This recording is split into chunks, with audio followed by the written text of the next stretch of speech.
রাক্ষস যেন তার দেশে ফিরে যেতে পারে, এজন্য পরদিন সকালে গ্রামবাসীরা গরুর গাড়ির মতো করে একটি হাতির গাড়ি বানালো। এই গাড়ি সেখানে যেতে যেহেতু অনেক সময় লাগবে, তাই তারা সেই গাড়িতে অনেক মজার মজার খাবার আর ফলমূল দিয়ে দিল। বন্ধু, তোমাকে বিদায় দিতে আমার অনেক খারাপ লাগছে, কিন্তু তোমার বাবা মা আত্মীয় স্বজন হয়তো তোমাকে এখনো খুঁজছে। তোমাকে ছেড়ে যেতে আমারও অনেক খারাপ লাগছে বন্ধু। আমার কথা মনে হলে তুমি ওই চাঁদের দিকে তাকিয়ে থেকো, আমিও তাকিয়ে থাকবো।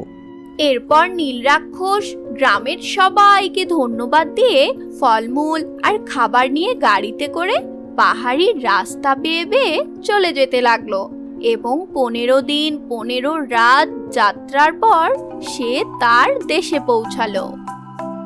ছোট্ট নীল রাক্ষসকে পেয়ে রাক্ষসপুরীর সবাই অনেক খুশি হলো। বন্ধুরা, পরের পার্ট দেখতে হলে ভিডিওটিতে লাইক করে চ্যানেলটি সাবস্ক্রাইব করে দাও।